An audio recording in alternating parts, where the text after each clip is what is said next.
Hey there, I hope you're good.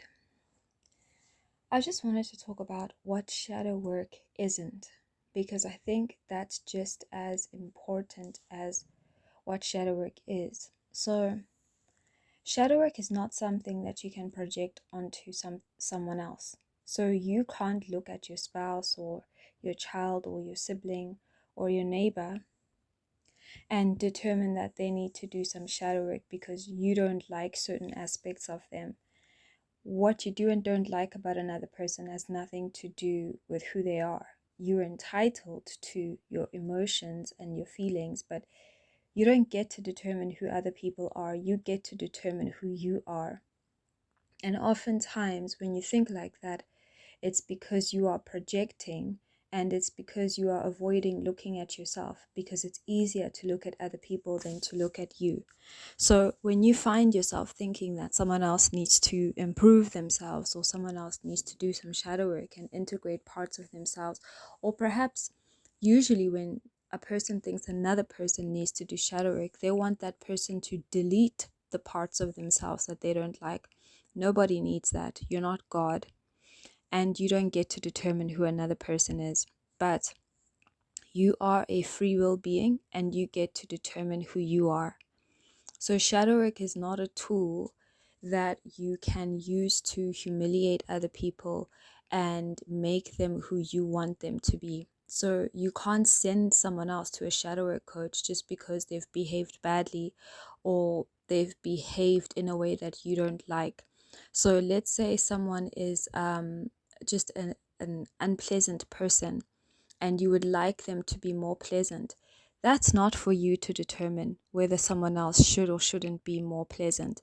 That is for them to decide to become more self aware and to then choose to either not be with you since you think so lowly of them, or to become more pleasant in order to be more integrated with other people. And sometimes what you're thinking about someone is actually just not true. It's your own projection of them. That's why you're not a good person to determine whether another person should do shadow work, because you are often viewing them through your prejudice, through your lens. And even if you gather with other people to be malicious and scandalous and slander that person, it's what all of you guys collectively think and project onto that person. It's not actually necessarily who they even are. So let's say there is an outspoken person and they make you feel uncomfortable because you are very repressed, and there's certain things that you don't say that that person does. So to make yourself feel more comfortable in your repression, you want that person to keep quiet. Then you're going to find other people who are just as insecure and arrogant like you are and say, hey, don't you think that person should shut up? And you might all agree, and you may think that that person being outspoken is like a part of their shadow. They're not aware about themselves. They could be fully aware of how their outspokenness makes you feel. They just don't care about you enough to change that, nor do they need to. What you need is the shadow work to understand, why are you being triggered by another quality that someone else possesses when you are an adult free will person. So this is assuming you're an adult. And if you're not, I don't really create content for you. So, let's part ways. Anyway, so as an adult person, you observing another person that you are being triggered by, you are the one who needs the shadow work to look at what parts of you are being triggered by this person. For example, a lot of people think they have narcissistic bosses. They don't. They have bosses, and their bosses manage and lead and boss. That's why it's called a boss, because they boss you. you know you may not like that because you have an issue with authority. That is something that you need to deal with within yourself.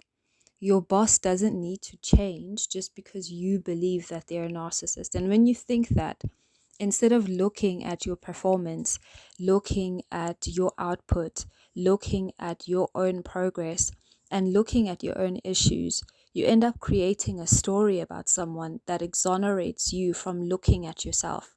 So you don't get to think, that boss could use some shadow work. Yeah, they've got some unlikable qualities, just like you do. Everybody does.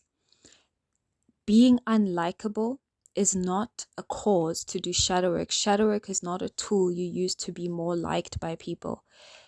We don't live in a utopia. It's okay to dislike someone. In fact, as a mature adult, you can dislike someone and still cooperate with them and co-create whatever you need to co-create with them. You don't need to be coddled. You don't need to have people tiptoe around your feelings and not trigger you. But at the same time, that doesn't mean obviously tolerate people disrespecting you and being cruel intentionally. So there's that line, right, with understanding that other people have autonomy and free will, but so do you. So if you are heavily triggered by someone, look at yourself, because you need to see what in you that person is triggering, not what in them needs to change for you to not be triggered. And when you do that, that is your shadow work. So whenever you feel tempted to think, that person could use some shadow work, please know that you need some shadow work.